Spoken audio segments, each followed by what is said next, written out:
Ray-traced shadows are the most accurate and flexible of the shadow types that Mental Ray supports. There is a small price to pay in performance, but if you are looking for realistic effects, they are the best choice.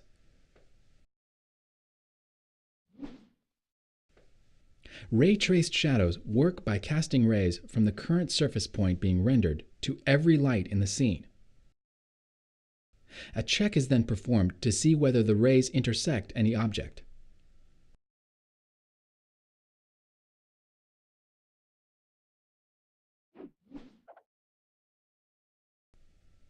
An opaque object excludes any illumination for that light, which creates a full shadow.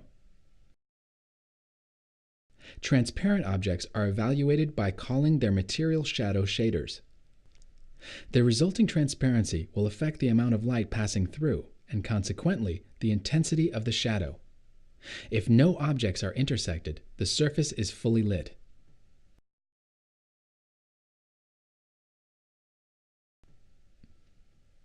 Lights can be area lights.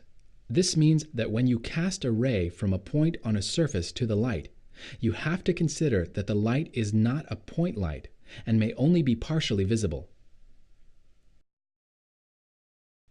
The resulting effect is a realistic blurry shadow edge. The effect increases as the distance between the shadow and object increase. It's also more or less pronounced depending on the size of the area light. Mental Ray has to use more than one ray from a point on a surface to the light. It samples multiple points on the area light, using a grid pattern for which you set the density. This allows Mental Ray to estimate how much of the light is actually visible and calculate the appropriate shade and blend.